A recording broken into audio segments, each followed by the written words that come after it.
el pecado y el conflicto interno. La ley, el pecado y el conflicto interno. Y vamos a estar estudiando, hermanos, si el tiempo nos lo permite, del versículo 7 del capítulo 7 hasta el versículo 25. Pero para poder, hermanos, a redimir el tiempo, vamos a entrar a la lección y vamos a ir leyendo los versículos para aprovechar el tiempo. Entonces, la ley, el pecado y el conflicto interno del ser humano, ¿verdad? Ahora como cristianos, como hijos de Dios. Y en esos versículos vemos el clamor por liberación y la necesidad, hermanos, del Espíritu, de la ayuda del Espíritu. Romanos 7, del versículo 7 al 25, el apóstol Pablo no está presentando una teoría abstracta del pecado, sino un ejercicio, ni un ejercicio tampoco, ni un ejercicio psicológico, sino una descripción profundamente realista de la condición humana cuando la ley confronta el corazón, hermanos. En este texto no debe leerse de manera aislada ni desconectada de su contexto inmediato, o sea, lo que está antes y lo que está después de estos versículos. Pablo no escribe este pasaje para dejar al lector en desesperación, sino para demostrar con claridad absoluta que ni la ley, ni el deseo humano, ni el conocimiento moral pueden producir la vida que solamente Dios, hermanos, puede dar en el corazón de cada persona.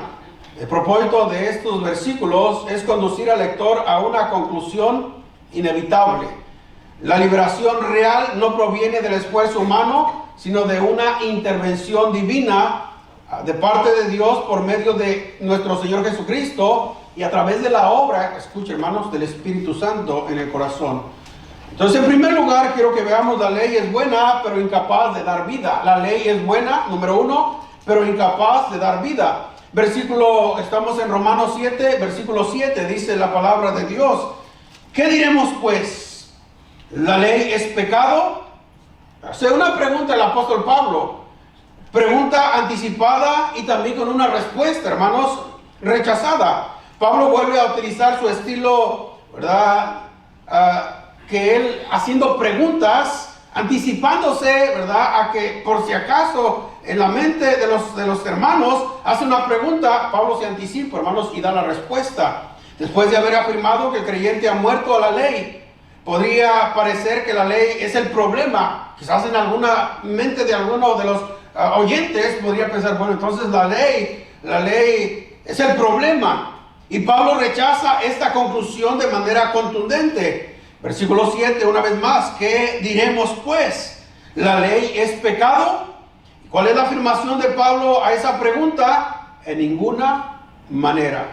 En ninguna manera. La ley, hermanos, no es pecado. La ley no es mala. La ley no es defectuosa tampoco. El problema no reside en la ley, sino en la condición humana, en el hombre, ante la ley de Dios, hermanos. Entonces el problema no es la ley, pero sí podemos pensar, bueno, la ley, ¿verdad? Entonces es mala, por eso morimos a la ley. En ninguna manera. Ahora, ¿cuál es la función o el propósito, hermanos, de la ley? La ley es buena. ¿Cuál es la función y el propósito de la ley? Ahora, Pablo afirma que fue por medio de la ley que conoció el pecado. Versículo 7 dice: pero yo no conocí el pecado sino por la ley. O sea, la ley, hermanos, le dio el conocimiento del pecado y en su propia experiencia. Algo bien interesante, del versículo 7, hermanos, hasta el versículo 14 o versículo 13, el apóstol Pablo está hablando personalmente en él, lo que él experimentó en su vida.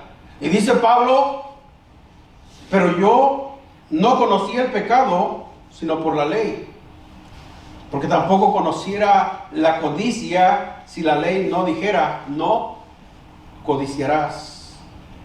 Entonces Pablo afirma, hermanos, que fue por medio de la ley que conoció el pecado, él mismo en su experiencia. La ley actúa como un espejo que revela lo que ya está presente en nosotros. ¿Cuántos de ustedes en esta mañana se levantaron y fueron al espejo? Yo creo que la mayoría, ¿verdad? Y no, ahorita lo mirara con los cabellos todos. ¿Para qué fue al espejo? ¿Para qué fue al espejo? Para ver la belleza, ¿verdad? Y se decepcionó. para poder mirar, ¿verdad? Y arreglarnos y mirarnos bien. Entonces, la ley, hermanos, sirve como un espejo porque la ley refleja la condición del hombre. El espejo no engaña, hermanos, aunque a veces, ¿verdad? Dicen que el espejito, dime quién es el más bonito. ¿Ha oído eso? El espejo no engaña. Nosotros nos engañamos a nosotros mismos. Ahora, la ley, hermanos, la función o propósito de la ley. La ley no crea el pecado. ¿Sabe lo que hace la ley? La ley expone el pecado en la persona. 3 propósitos o 4, déjenme mencionar rápidamente. La ley da el conocimiento del pecado, dice Pablo. Dice, versículo 7, pero yo no conocí el pecado sino por la ley, porque tampoco conociera la codicia si la ley no dijera, no codiciarás. Entonces, primera función o propósito de la ley, hermanos, la ley da el conocimiento del pecado. Romanos 3:20, ahí ya lo estudiamos, pero vamos ahí unas hojas atrás en su Biblia. Romanos 3:20, ya que por las obras de la ley ningún ser humano será justificado delante de él. Escuchen, hermanos, porque por medio de la ley, ¿qué dice Pablo? Es el conocimiento del pecado. Por medio de la ley es el conocimiento del pecado. Primer propósito, la ley da el conocimiento del pecado. Cuando no hay ley, hermanos, entonces nosotros podemos hacer cosas, pero si no hay una ley, yo no soy infractor de la ley. Pero cuando ya hay una ley y yo quebranto esa ley, entonces yo me hago culpable. Entonces Dios dio la ley, hermanos, para dar el conocimiento del pecado. Pregunta, ¿cuándo vino la ley? Ya lo hemos estudiado. En los tiempos de Moisés. No vino en los tiempos de Abraham, vino en los tiempos de Moisés. Pero antes de Moisés, entonces no había ley, no había una ley escrita, pero Dios había dado mandamientos al hombre. ¿Sí me entiende? Entonces el hombre no puede vivir en libertinaje. Ahora, pero ya había una ley escrita para el pueblo de Israel. Entonces, y la ley, ¿verdad? Otra función, la ley da el conocimiento del pecado. Otro propósito de la ley revela la abundancia del pecado. La ley revela la abundancia del pecado. Romanos 5:20, por favor. Pero la ley se introdujo para que el pecado, ¿qué, hermanos? Abundase. Mas cuando el pecado abundó, sobreabundó la gracia. Ya lo explicamos la semana pasada. Entonces, a primera vista, esa lectura puede una persona llegar a interpretarlo incorrectamente. Entonces, la ley se introdujo para que la gente pecara más, para que abundara el pecado. No, en ninguna manera, hermanos. No, la ley se introdujo y a través de la ley revela la abundancia del pecado. Ahora, habiendo una ley, nos damos cuenta que no solamente yo soy pecador, sino que muchos o todos somos pecadores. ¿Sí me explico, hermanos? Ese era otro de los propósitos. Y otro propósito, hermanos, de la ley. La ley nos lleva a Cristo. Qué bendición, hermanos. No solamente me condena porque me revela mi pecado, soy pecador, la paga del pecado es muerte, pero esa misma ley, hermanos, me lleva a Cristo. Miren lo que dice Gálatas 3:24, lo tiene ahí en su Biblia. Gálatas 3:24.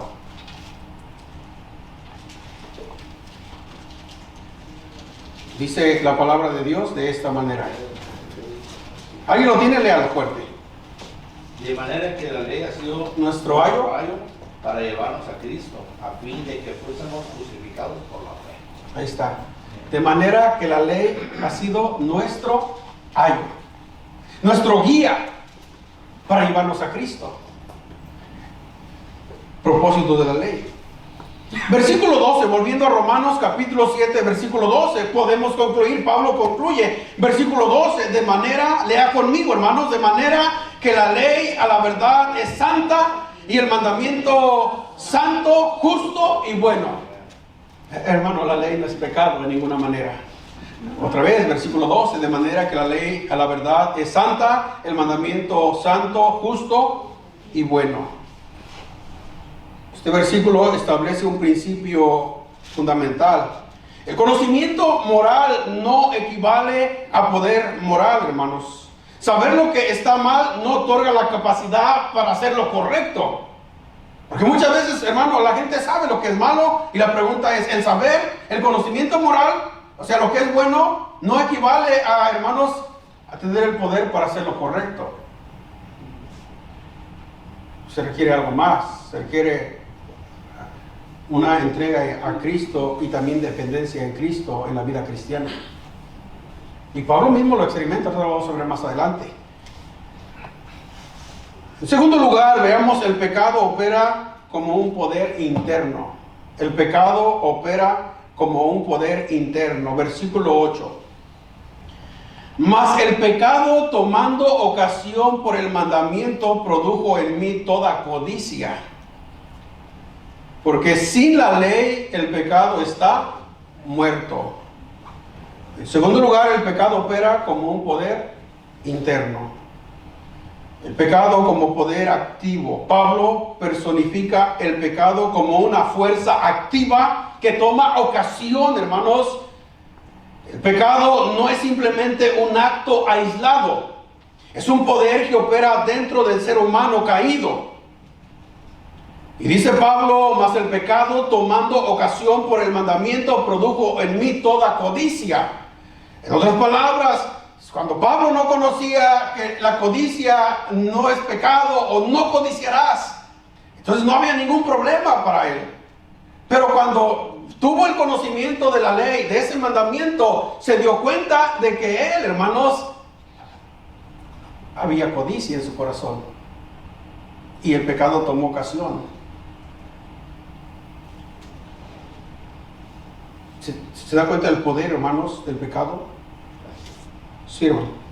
En los tiempos de Noé, como el pecado abundó tanto que hasta en el corazón de Dios le dolió el corazón, ¿verdad? Que iba a destruir a causa del pecado, ¿verdad? De la ley. Pero aún ahí Noé, sus hijos, sus cónyuges, conocían que era mal y que era bueno. Exacto. Ellos podían discernir ese tiempo ahí. Y me imagino que los restos, los que perecieron, también tenían entendimiento sobre el pecado. Sí, el hombre sabe, desde que Dios creó a Adán y Eva, tiene el entendimiento del pecado. Ahora, no quiere decir que Noé y su familia eran perfectos, simplemente porque ellos creyeron a Dios, ellos confiaron en Dios. Ese fue lo que hizo la diferencia con el resto de la humanidad. Pero tampoco no quiere decir que ellos no luchaban con el pecado. Toda persona, desde que cayó Adán y Eva, tenemos esa tendencia pecaminosa y es lo que ahorita estaremos mirando más adelante, esa lucha interna que hay en el corazón. Y es lo que hace la diferencia: clamar a Dios, confiar en Dios, y con la ayuda de Dios nos ayuda para seguir adelante. Sigamos adelante. El mandamiento no causa el pecado. Escuche, esto es bien importante, hermanos. El mandamiento no causa el pecado, pero lo despierta. La prohibición revela la rebeldía latente del corazón humano. Donde se establece un límite, escuche, hermanos, el pecado lo desafía. Porque sin la ley el pecado está muerto, dice la palabra de Dios. Pero cuando se establece un mandamiento, hermanos, el corazón humano rebelde y esta carne caída, hermanos, lo desafía. Mire, Dios nos dice, en el Antiguo Testamento, Dios le dio un mandamiento al pueblo de Israel: cuando hicieres, ¿verdad? Cuando edificara una casa, tenía que poner pretil en el terrado. El pretil era como un cerco, como un barandal para proteger. Pero hermanos, nosotros siempre estamos al límite. Dios dice, no, esa línea no pases. Nosotros estamos a medio paso de pasar el límite. ¿Sí o no? Esa es la tendencia humana. Niño, no te acerques, el niño se acerca. Y el niño, hermano, es un reflejo de nosotros los adultos también. Porque sin la ley el pecado está muerto. Esto no desacredita la ley, hermanos, sino que, escuche, revela la profundidad del problema humano. Versículo 9 dice la palabra de Dios ahí en Romanos 7, versículo 9. Y yo sin ley vivía en un tiempo, dice el apóstol Pablo, no, hermano personal, yo, su experiencia. Y yo sin ley vivía en un tiempo. Pero venido el mandamiento, el pecado, escuche, revivió y yo morí, dice Pablo. Qué corazón tan sincero de Pablo, hermanos. Y Pablo no se sentía un superhombre, el más espiritual, no, él reconocía la lucha que había en él. con el pecado. Y yo sin ley vivía en un tiempo, pero venido el mandamiento, el pecado revivió y yo morí. Pablo describe un estado previo de aparente vida, sin confrontación clara. Al ser humano puede sentirse espiritualmente vivo, aunque esté separado de Dios. Y hermano, es una realidad. Hablé con alguien, yo voy al cielo, que viva lejos de Dios. Pablo así se sentía. ¿Qué hacía Pablo antes de ser salvo, hermanos? Perseguía a los cristianos, era un celoso del judaísmo, aventajaba a sus contemporáneos. O sea, él pensaba que haciendo eso, hermanos, él estaba más cerca de Dios y estaba agradando a Dios, cuando estaba totalmente equivocado. Y vivía sin ley, pensando que estaba vivo. Sí, hermano. Cuando entró el pecado al mundo por Adán y Eva, ¿verdad? Cuando Dios, ¿verdad?, decían que iban a morir, el concepto de morir. Pero ellos pensaban que iban a morir físicamente, no espiritualmente, ¿verdad? Así una persona, si una evangeliza una persona ahorita que es inconverso, pues no le país, ¿verdad? Físicamente, espiritualmente, eso no. Sí. Físicamente estás vivo, ¿verdad? Pero físico. Pero espiritualmente, no. Exacto, es lo que enseña Efesios capítulo 2. Y Jesús, cuando habló con Nicodemo, es necesario nacer de nuevo, nuevo nacimiento. Sí, hermano, ¿iba a decir algo? Pablo aquí, hermano, está aludiendo precisamente a lo de la semana pasada, donde él vivía con esa presión externa de querer vivir para la ley y que eso le daba vida. Viniendo a la sumisión de Cristo, él entiende que ahora la ley lo conduce como un tutor a conocer la gracia en Cristo. Eso es lo que está aludiendo Pablo ahí. Yo sin ley vivía en un tiempo, pero venido el mandamiento, el pecado revivió, y dice Pablo, y yo morí. Ahora, vemos la muerte revelada. En el versículo 10 dice la palabra de Dios, y hallé que el mismo mandamiento que era para vida, a mí me resultó, ¿qué? Dice Pablo, para muerte. La muerte revelada. Cuando el mandamiento llega con claridad, el pecado se manifiesta y la verdadera condición se hace evidente en la vida de la persona. La ley no produce la muerte, hermanos, simplemente la ley revela la condición del hombre. Es lo que Pablo, yo si ley vivía, pero vino la ley me mató, me reveló que yo estaba muerto, perdido.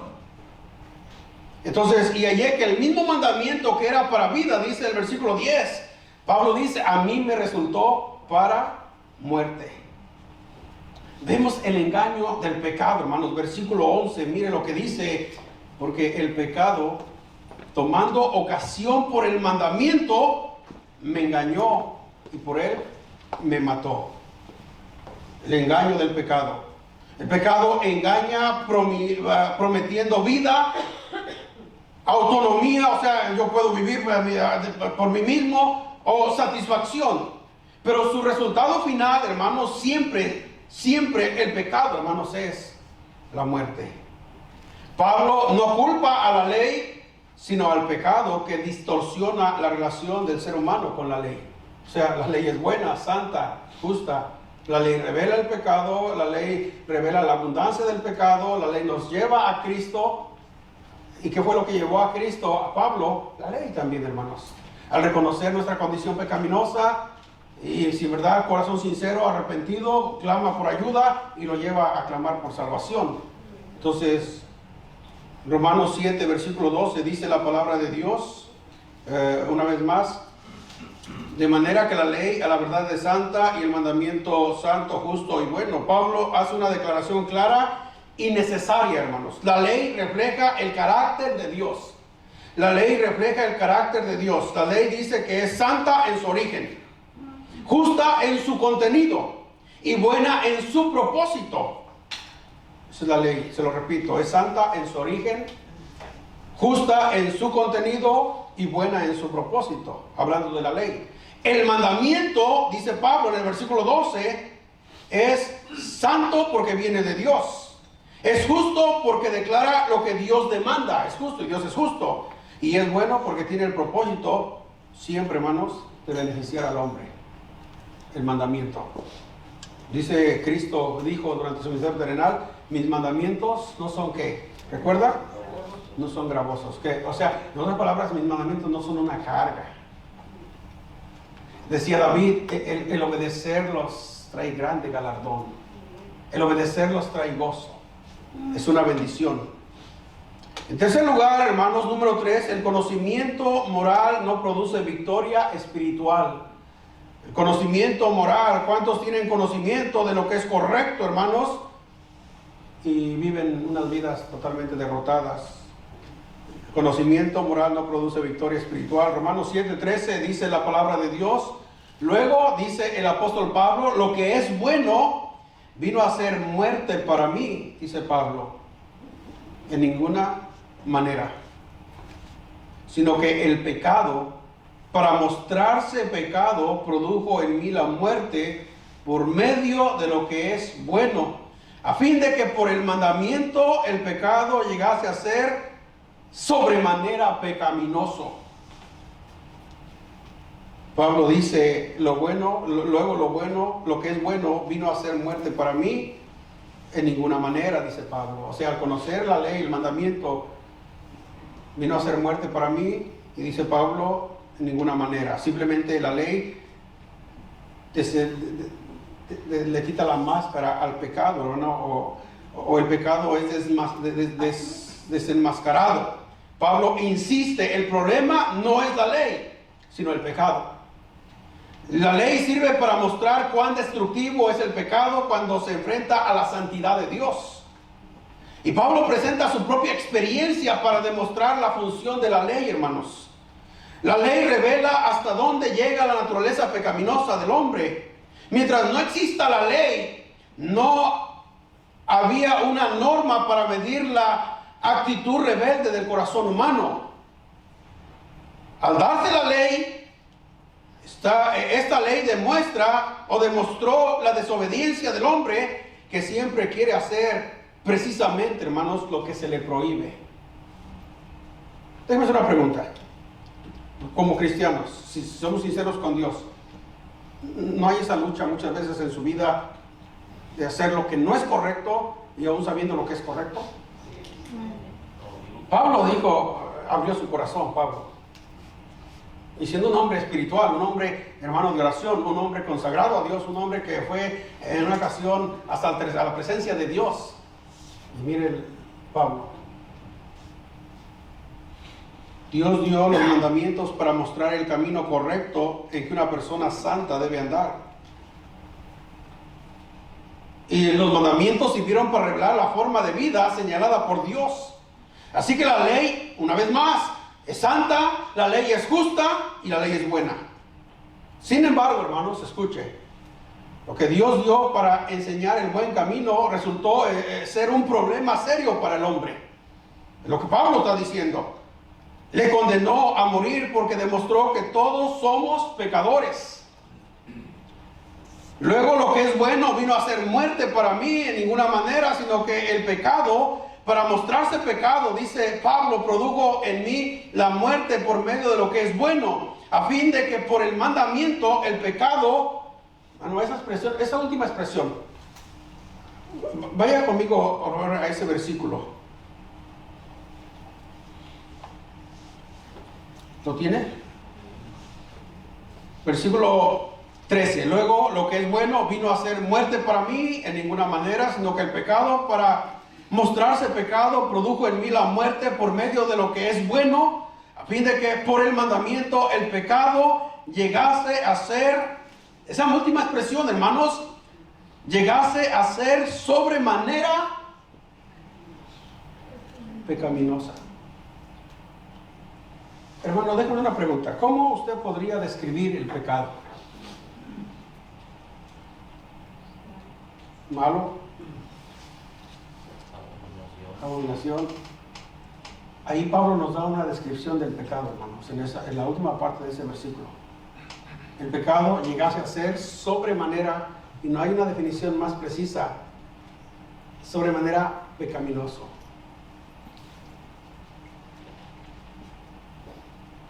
En otras palabras, hermanos, la descripción del pecado que hace Pablo es sobremanera pecaminoso. Es tan terrible que no hay otra manera de describirlo. El pecado llega a ser sobremanera pecaminoso.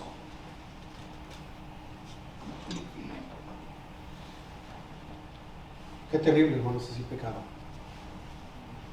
A veces jugamos con el pecado, hacemos bromas del pecado, cuando nosotros debemos tener un concepto, hermanos. ¿Qué es lo que trae el pecado? Miseria, dolor, sufrimiento, vergüenza, mata, condena, infierno, matrimonios destruidos, hijos abandonados, personas muriendo en drogas. No, ¿qué de bueno trae el pecado? Nosotros no debemos de jugar con el pecado, debemos de aborrecerlo, porque el pecado, hermanos, llega a ser en gran manera o sobremanera pecaminoso. Pecado engendra pecado si no se arrepiente. Pecado engendra pecado. Número 4, el conflicto interno revela la necesidad de liberación divina. Versículo 14, porque sabemos que la ley es espiritual, buena, mas yo soy carnal, dice Pablo. ¿Dónde están esos que se sienten muy espirituales? Dice Pablo, yo soy carnal. Y aquel es carnal, yo soy espiritual. Este hombre consagrado a Dios, y él reconocía la lucha que tenía, hermanos. Porque sabemos, versículo 14, que la ley es espiritual, mas yo soy carnal, vendido al pecado. Pablo establece la tensión fundamental. La ley es espiritual, pero el ser humano por sí mismo es incapaz de cumplirla plenamente por la naturaleza pecaminosa heredada desde Adán, hermanos. Este versículo introduce el conflicto que dominará el resto de los versículos del capítulo 7. Versículo 15, vemos el conflicto, hermanos. Porque lo que hago, no lo entiendo. Pues no hago lo que quiero, sino lo que aborrezco, eso hago. Conflicto interno descrito con honestidad. Pablo describe una experiencia profundamente humana. Querer hacer el bien y no lograrlo. Rechazar el mal y aún así practicarlo, hermanos. Esto no es hipocresía, simplemente es un conflicto interior. Porque, hermanos, mire, Pablo tenía una lucha interna, y esa lucha es una realidad en la vida de todo creyente. Me decía una persona esta semana, pastor, ¿por qué a veces yo sé en qué áreas batallo? Y a veces yo trato de ya no hacer eso, pero después de un tiempo vuelvo a caer en lo mismo, me decía. ¿Qué hago? ¿Cómo puedo yo vencer esta tentación pecaminosa? Hermano, y esa misma lucha la tiene todo cristiano. Unos de una manera, otros de otra. La pregunta es, ¿qué podemos hacer? La Biblia dice que andar en el Espíritu y no satisfagáis los deseos de la carne. Es esa lucha, ¿verdad? El Espíritu y la carne se oponen entre sí. Entonces yo le dije, mira, tú tienes que alimentar el Espíritu para poder vencer los deseos y esas cosas de la carne. Si tú caes es porque tú estás alimentando la carne en vez del Espíritu. Y hermano, es una lucha. Los jóvenes, seamos sinceros, jóvenes, si ustedes escuchan música que no es correcta, y la música tiene una gran influencia en la juventud y aún en la vida de toda persona. Si ustedes escuchan música que no es cristiana y que habla de pecado, le aseguro que usted se va a desviar y va a andar mal. Porque la música tiene un gran poder. Usted está alimentando la carne en vez de alimentar el espíritu. ¿Qué tenemos que hacer? Bueno, dejar esa, tienes que cortar con estas cosas y empezar a leer la Biblia, a orar, a alimentarte de las cosas espirituales para que tú puedas estar más fuerte en tu vida, y cuando venga la tentación, dice el apóstol Pablo, no seas vencido de lo malo, vence con el bien el mal. Y eso aplica para todos, hermano, no importa los jóvenes, para nosotros como adultos. Es una realidad. Todos tenemos luchas. Conflicto interno con honestidad. Versículo 15, una vez más, dice, porque lo que hago no lo entiendo, pues hago lo que no quiero. No hago lo que quiero, sino lo que aborrezco, eso hago. Versículo 16, mire lo que dice, y si lo que no quiero, esto hago, apruebo que la ley es buena. La ley es buena, hermanos. De manera que ya no soy yo quien hace aquello, sino el pecado que mora en mí. Versículo 18, y yo sé que en mí, dice Pablo, esto es en mi carne. ¿Qué dice Pablo, hermanos?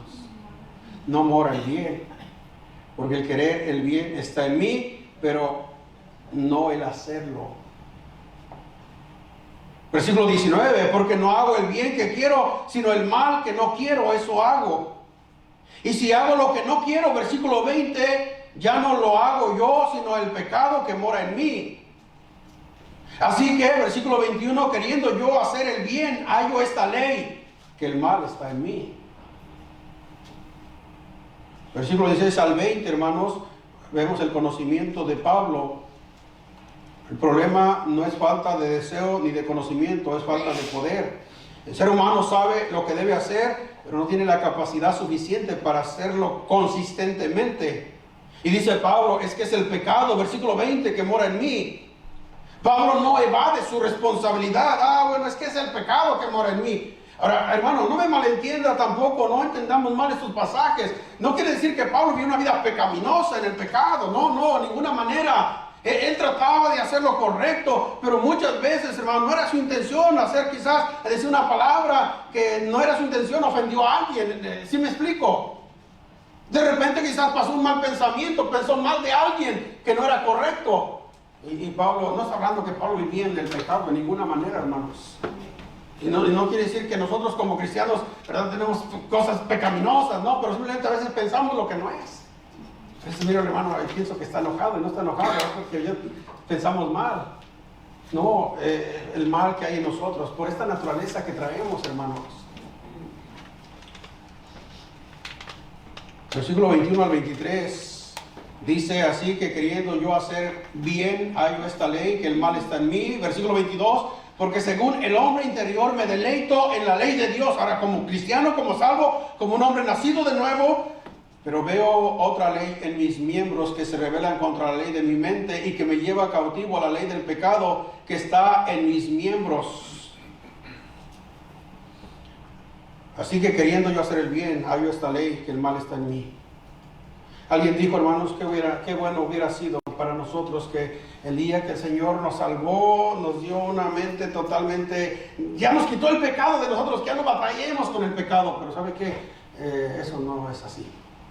Tenemos todavía esta carne que se tiende al mal. Dios nos salvó, nos dio su Espíritu Santo, pero mientras estamos en la tierra todavía tenemos esta carne que se tiende al mal. Ahora, Dios nos dio los medios para poder vencer el mal. ¿Amén? O sea, tampoco Dios es injusto. Ya te salvo, tienes esa tendencia pecaminosa, ahí arréglate como tú quieras. No, hermano, Dios nos dio su Espíritu Santo, Dios nos dio la oración, Dios nos dio su palabra, Dios nos dio la iglesia, Dios nos dio todo para la armadura del cristiano, que Efesios, o sea, es nuestra responsabilidad. Amén. Pero aún haciendo todo lo que Dios nos dio, hermano, todavía tenemos esa lucha. Todavía tenemos esa lucha. Una ley interior, Pablo utiliza ley aquí como principio operativo. Existe una fuerza interna que se opone a la voluntad de hacer el bien. ¿Cuántos de ustedes esta mañana batalló para venir a la iglesia? Estaba frío, lloviendo, y quizás la cama estaba bien calientita. Pero esta carne, el Espíritu dice, no, ve a la iglesia. La carne dice, quédate. ¿Se da cuenta? Es un ejemplo sencillo. La ley, el deleite de la ley, una ley interior, el deleite de la ley, versículo 22 dice, así que queriendo yo hacer el bien, hallo esta ley, que el mal está en mí. Versículo 22, pero según el hombre interior me deleito en la ley de Dios. La ley es una bendición, un gozo. Dice David, hermano, el salmista, dice, dulce es la ley, en el Salmo 19. Versículo 23 a 24, vemos la guerra, el conflicto interno. La vida humana es descrita como un campo de batalla interior, hermanos. Tenemos el viejo hombre, ¿okay? Ese viejo hombre cuando no éramos salvos. El nuevo hombre después de haber sido salvos. La vieja naturaleza, la naturaleza caída de Adán y Eva que heredamos. La nueva naturaleza espiritual que tenemos en el momento de la salvación. Entonces tenemos que, y ahí está, hermanos, tenemos que alimentar el espíritu para poder nosotros mantenernos firmes. Pero aún, hermanos, ¿sabe una cosa? Aún haciendo todo lo que Dios nos dice, va a estar esa guerra. ¿Y sabe quién nos puede ayudar? Bueno, ahorita vamos a mirar. La mente reconoce el bien, pero otra fuerza busca dominar. Este conflicto revela que la solución no puede ser simplemente más ley o más esfuerzo. Debemos y necesitamos, sí, el esfuerzo, la ley, correcto, sí lo necesitamos. Pero en el versículo 24 y versículo 25, hermanos, nos muestra cómo tener la victoria. La solución, hermanos, número 5, y vamos a terminar, es Jesucristo. Versículo 24. Miserable de mí, dice el apóstol Pablo, con signos de exclamación, hermanos. Pablo no dijo, ay, miserable de mí. No, Pablo dijo, miserable de mí. Al reconocer esa lucha que había, hermanos, quería hacer lo bueno y muchas veces en su buen propósito de hacer lo bueno, hacía lo malo. Y él dice, es que el mal que mora en mí. Y Pablo dice, miserable de mí, ¿quién me librará de este cuerpo de muerte? ¿Quién me librará de este cuerpo de muerte? Vemos un clamor correcto, hermanos. Este grito no es de desesperación sin esperanza, es el punto punto de quiebre de humillación necesaria. Mientras el ser humano confía en sí mismo, no clama por liberación. El cristiano, el Hijo de Dios, clama por misericordia y poder para poder salir victorioso. Esta pregunta es crucial. Pablo no pregunta, ¿qué haré? ¡Ay, miserable de mí! ¿Qué haré? No pregunta ¿qué haré? Sino ¿quién me librará de este cuerpo de muerte? La solución no es un método, sino una persona. Versículo 25. Gracias doy a Dios por Jesucristo, Señor nuestro. Así que yo mismo con la mente sirvo a la ley de Dios, más con la carne a la ley del pecado. La respuesta, hermanos, a la solución inmediata. Gracias doy a Dios por Jesucristo, Señor nuestro. Hermano, en Cristo tenemos la victoria. Amén. En Cristo tenemos la victoria. La respuesta no se hace esperar. La liberación viene por Jesucristo. Pablo no explica aún el cómo. Eso lo hará en el capítulo 8 que estaremos estudiando la próxima semana. Aquí afirma el quién nos puede ayudar, hermanos. Gracias doy a Dios por Jesucristo, Señor nuestro. Este versículo no cierra el argumento, sino que, hermanos, lo abre. Romanos 7 termina mirando hacia adelante, no hacia atrás, hermanos. Entonces, Romanos 7 no es un retrato de derrota final, sino el diagnóstico necesario antes de la sanidad. El clamor del versículo 24 prepara el camino para la proclamación gloriosa del capítulo 8, hermanos, que estaremos estudiando la próxima semana. Nada más para que una breve, ¿verdad?, de lo que estaremos mirando. Dice el apóstol Pablo, ¿dónde está la muerte tu aguijón? Dice que somos más que vencedores por medio de aquel que nos amó. Amén. Ni la muerte, ni la vida, ni ángeles, ni potestades, ni lo alto, ni lo profundo, ni ninguna cosa creada nos podrá separar del amor de Cristo, del amor de Dios que es en Cristo Jesús. Triunfo de victoria, hermanos. Gracias a Dios por nuestro Señor Jesucristo. Así que, hermanos, si usted siente esa lucha fuerte, clame a Dios, clame a Jesucristo, el Señor nos ayudará. Es lo que hizo Pablo. ¿Quién me librará de este cuerpo de muerte? Ahora, antes de terminar, hermanos, déjenme nada más, dice el versículo 25, gracias doy a Dios por Jesucristo, Señor nuestro, así que yo mismo con la mente sirvo a la ley de Dios, más con la carne a la ley del pecado. ¿Qué quiere decir eso? No quiere decir, hermanos, que Pablo, ¿verdad?, bueno, voy a andar haciendo el pecado de ninguna manera, ¿verdad?, sea para esa lucha interna que a veces inconscientemente, de repente, ¿verdad?, hacía lo que no era correcto. No quería decir, hermano, que nos da una licencia para hacer lo malo, no, de ninguna manera. Entonces, porque puede usted, bueno, con la mente sirva a Dios y con la carne al pecado. No, en ninguna manera, hermanos. Ya lo hemos estudiado los capítulos anteriores. Perseveraremos en el pecado para que la gracia abunde. En ninguna manera, en ninguna manera. Esforcémonos y clamemos a Dios.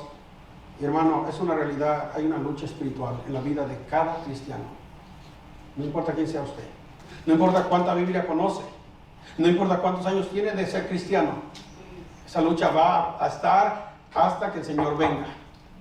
Pero tenemos la victoria en Cristo Jesús. Clamemos a Cristo y que Dios nos ayude a mantenernos firmes. Vamos a orar.